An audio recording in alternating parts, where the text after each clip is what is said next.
Take a good look at it. Look at it now. Might be the last time you'll have a go round. I'll let you touch it if you like to go down. I'll let you go further if you take this southern route. Don't go too fast. Don't go too slow. You gotta let your body flow. I like 'em attentive and I like 'em in control. Baby, it's yours. All yours. If you want it tonight, I'll give you the red light special all through the night. Baby, it's yours. All yours. If you want it tonight, come through my door, take off my clothes, and turn on the red light.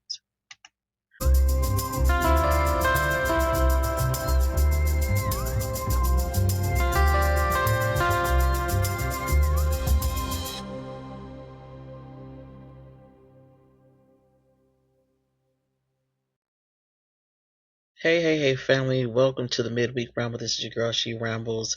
And listen, now that we've identified the barriers to sex and the relationship, how do we actually step into our sexual voice? On Monday, we talked about sex and relationships, some of the barriers that get in the way, and how couples can begin overcoming them. Today, I want to go a little deeper because overcoming barriers is only part of the journey. The other part is learning how to own your own sexuality. And when I say sexuality, I'm not just talking about sex itself, I'm talking about your desires, your comfort level, your boundaries, your preferences, your needs, and your right to express them without shame. Many of us were never taught how to talk about sex. We were taught how to avoid it, hide it, fear it, or simply endure it. But healthy intimacy requires communication, and communication requires self-awareness. Now, in this part, we're going to talk about how you can't communicate something that you have no idea about. Because one of the biggest challenges people face is that they don't actually know what they need sexually. They know what they don't like, they know what frustrates them, and they know what's missing. But they haven't spent enough time exploring what they actually desire. I mean, think about it. What makes you feel desired? Have you really truly sat down and thought about what makes you desired? For my husband, we took the love language test and he says the words of affirmation. We can look at that in a general sense. Oh, he just needs people to say words. No, he basks in compliments. When he gets compliments from me, honey, he is to the moon and shot back down and go back up and shot back down, turning all red because my husband's white. Just in case y'all didn't know, but he feels desired in that way because he feels seen. He goes and get a haircut. You want to see that I paid attention, or I give him a little okay, it's tea, things like that. And just like us with women, if we change something about our appearance, we want to know that our husband saw that, and things like that. What makes you feel emotionally safe? Safety. That's a big one. And emotionally safe at that. You can be with somebody for a million years, but are you really emotionally safe? Do you feel emotionally safe with them to express that you may want something in a certain way without being criticized? Because there's a lot of relationships out here that people are not emotionally intelligent or mature or whatever. And, everything is a joke to try to deflect away from things. I mean, you could say something to your wife along the lines of, God, dog, girl, you look like a whale. And you're trying to make a joke, but that sticks with her. And if you don't go back and correct that, then she's never going to feel safe to come out and ask you how she looks in something because you just stepped on her ego by telling her she looks like a whale. So you've made the environment not be safe. And it goes the same for women, when we basically disintegrate their souls, with just one little sentence or something like that, we make it we make them emotionally unavailable. So think about that. What makes you feel emotionally safe? What helps you to feel connected? That's a good one. Most relationships, we come from one relationship, jump to the next, jump to the next, jump to the next. We don't really give ourselves time to heal between relationships. So we come and we bring the baggage from the last relationship, the one before that, your childhood baggage, and all that other stuff. And you don't have a real connection. For me, for many years, it was okay. I understand that I have to have sex with whoever this person is that I'm dating or whatever the case is, because that is what's going to make this person like me or stay connected to me. So I had it all backwards, you know what I'm saying? And there's a lot of young women, a lot of young men that have the same mentality. We get together by date 2. Sometimes y'all date 1, and nobody's judging here because we're all healing together here. You are just in the bed and you feel like that is connection. It's not necessarily a sexual act that can keep you all connected, throughout the day. Are we talking to each other? Are we texting each other? You know what I'm saying? When you come home, how are we greeting each other? Are we greeting each other? You know, do we watch a certain show together that we know that's off limits? You can't be watching that when I'm at work. Does that keep us connected? Do we connect through sports? What is the connection in your relationship for the two of you? How do you feel connected? Do you cuddle and Netflix and chill, as they call it? What turns you on mentally, emotionally, physically?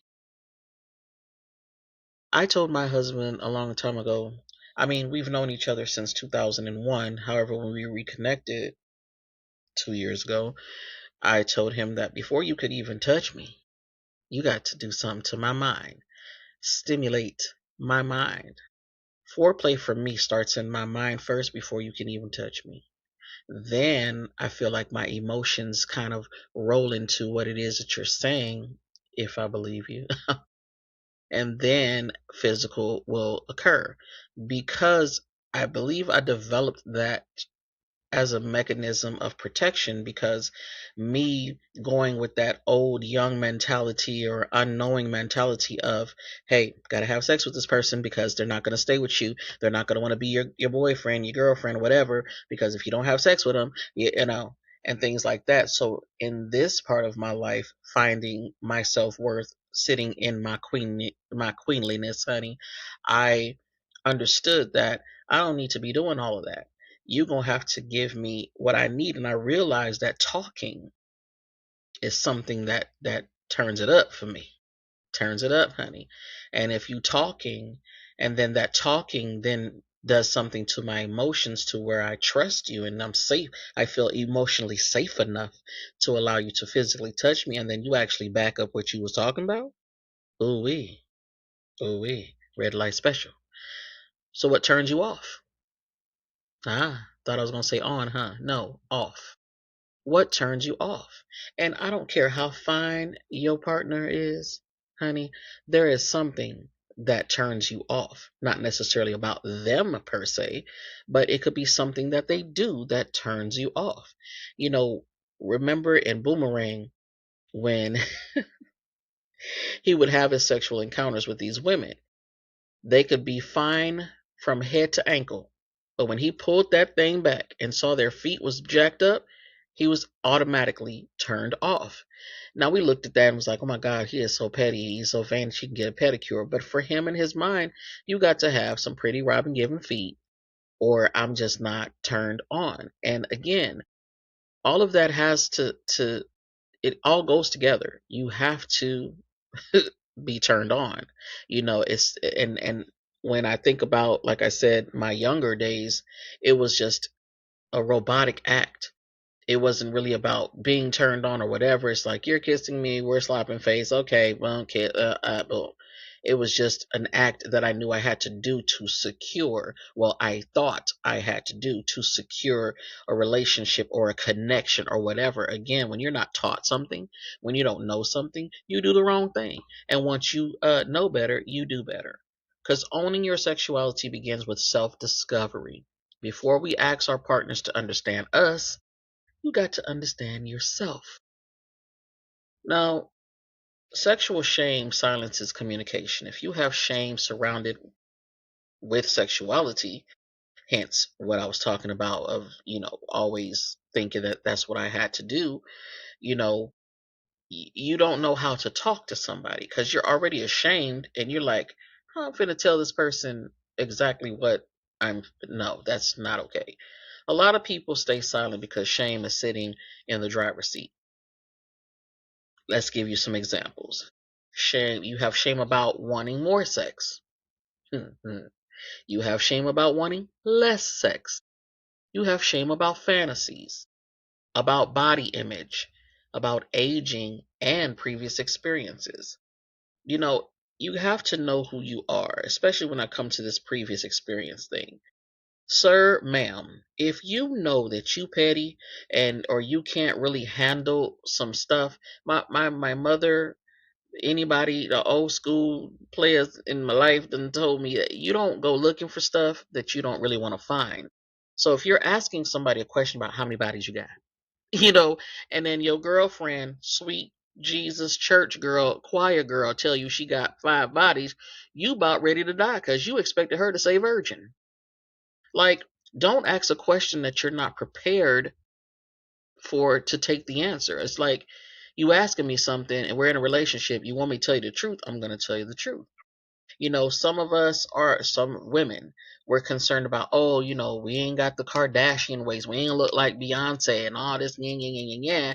But, men, in my experience, not all of you, will talk about those baddies and hang, yeah, yeah, yeah, yeah, with their boys, but then secretly be having the plus cuties, honey, cuddling up, eating good in the neighborhood, baby, chilling with her on the side because that's what you really like. But you don't want to let your homeboys feel it, and it's vice versa too. Some of us like the chubby brothers, and you don't want to tell your homegirl that because they over here talking about 6'9" and all these fantasy freaking avatars out here. And then you don't really want to tell her or your friends that you really like the chubby brothers and sisters. You know what I'm saying? Fantasies. You have fantasies that you like, things that you want to do. And you're like, I'm going to be judged. I'm going to be judged. I remember uh, prior to me and my husband reuniting, I was on a date with some guy. The one time I decided, okay, I'm gonna go on a date, try to jump out there, let me see what it is. And this guy tells me that he doesn't really want any type of sexual connection or whatever the case is. His thing is for me to wear some, stockings like them things with the dome that you got. I'm showing my age, huh? Anyway, the things with the dome that you got at Walgreens in the big little box right there, the queen size. Yeah, the stockings. They don't have those no more, or not like they used to.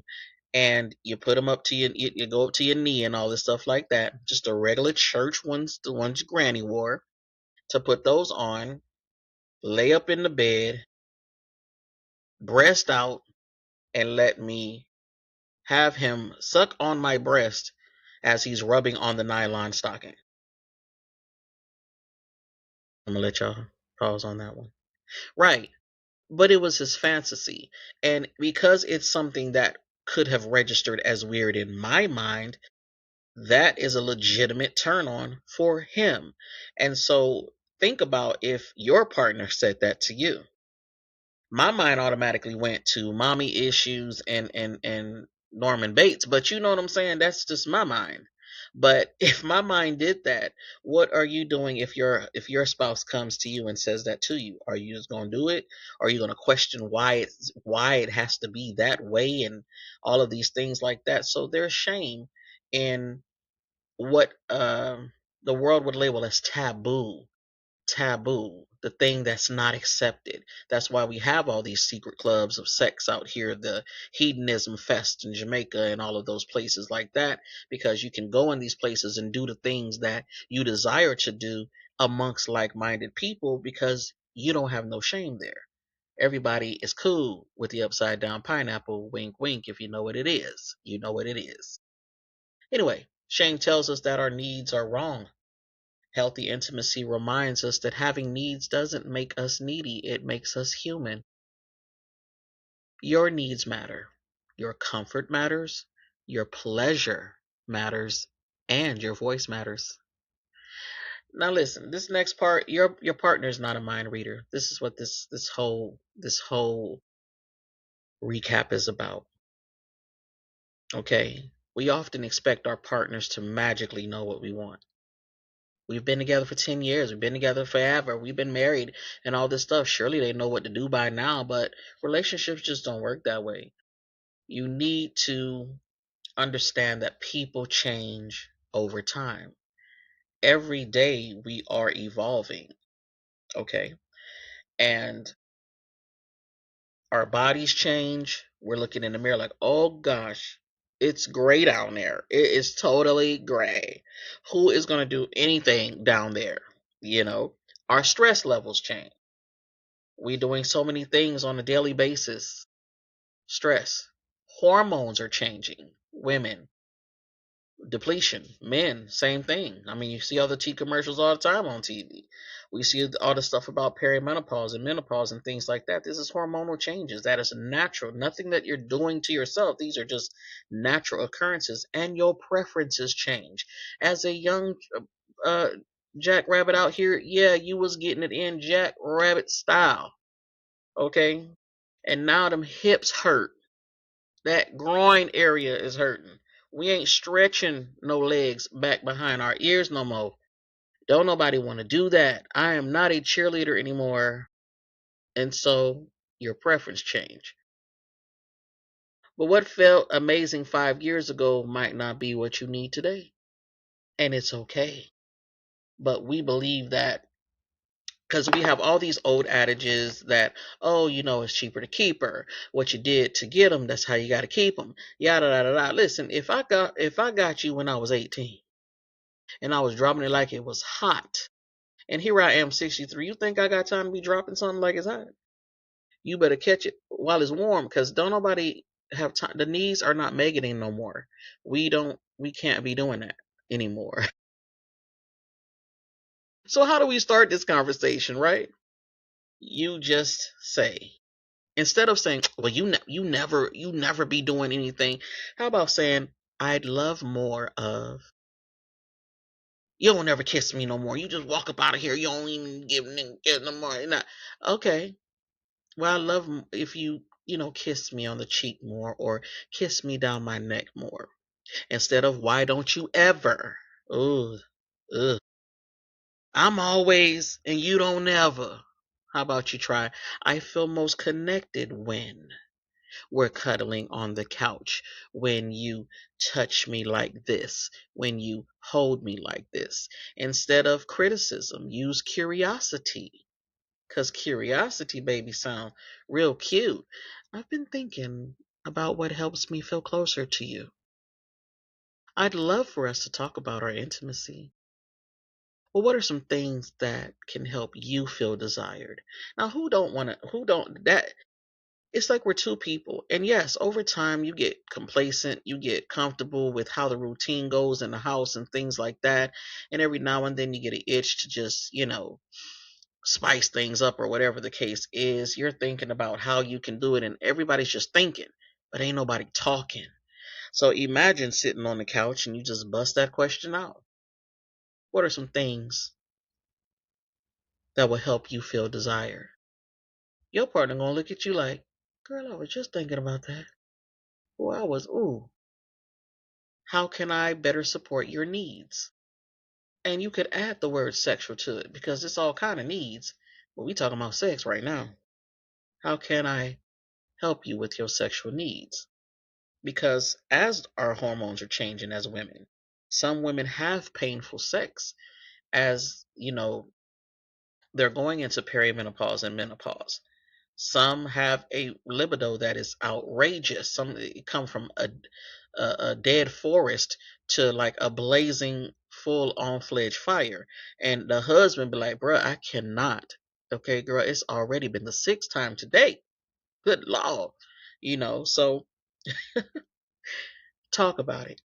Talk about the things. Don't have the shame. Intimacy is a team sport, guys. Healthy intimacy isn't about one person getting everything they want.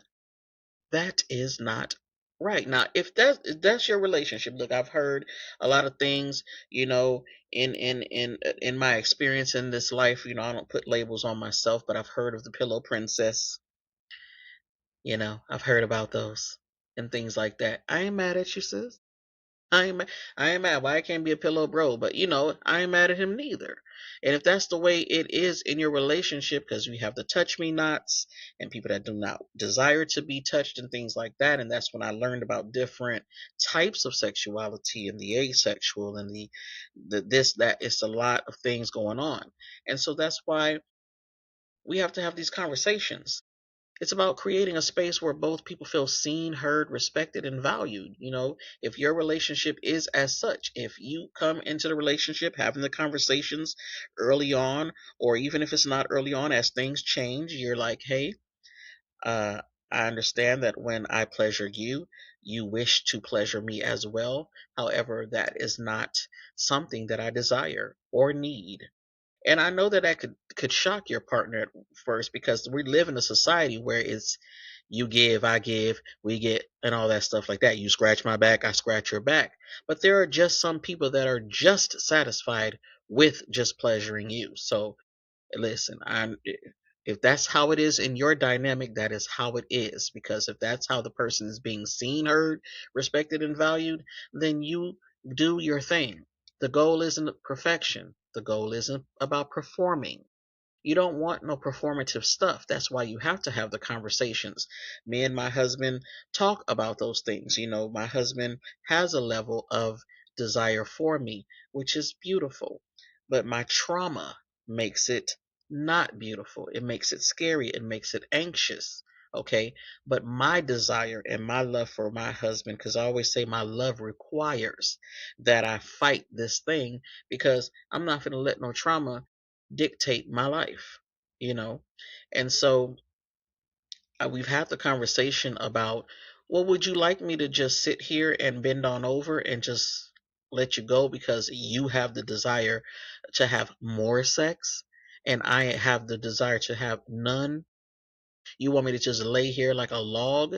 How is that connecting with you? Would you not rather me be into it than to be out of it? Some men will say, hey, yes, just bend over. I just need to get it done. I just need to feel what I need to feel, and that's it. Hey, again, each his own. But my husband thrives off of my reaction. It boosts his ego when I make sounds or whatever, because I don't like silent. I don't like color purple sex. We gonna talk. You gonna talk to me. And it was weird for him at first when I asked for that. Hey, I need you to say something when you're doing something. He's like, "What? Talk. Yes, talk. Tell me what you're feeling." And that turns me on, and it's not a performance. We are truly connecting, because that is the goal. Connection. When two people feel safe enough to be honest about their needs, intimacy becomes less about obligation and more about mutual fulfillment. I want to leave you with these thoughts. Your sexuality is not something you owe to anyone else. I want you to sit with that for a second. Your sexuality is not something you owe to someone else. It's a part of who you are. Who you are. And owning it means embracing your desires, honoring your boundaries, communicating your needs, and allowing yourself to be seen.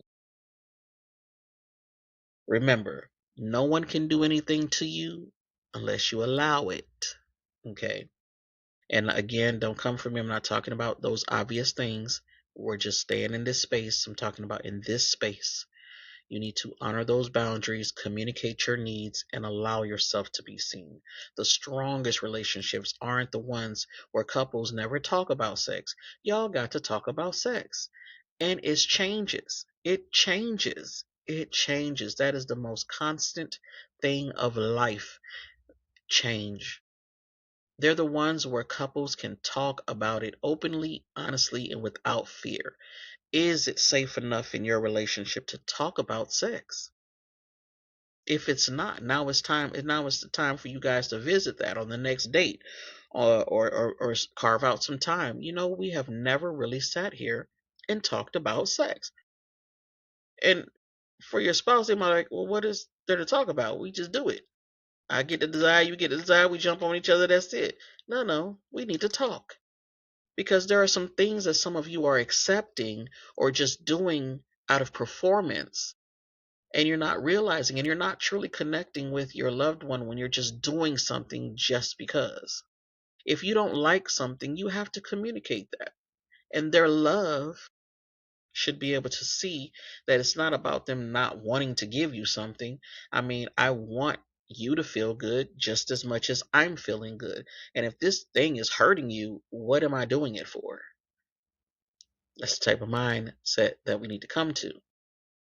Intimacy grows where communication lives. So this week, I challenge you to have one conversation, just one, not about what's wrong, but about what would help you feel more connected, more desired, more understood. You might be surprised by what happens when you give your partner the opportunity to truly know you. What is one thing you wish people understood about communicating sexual needs in a relationship?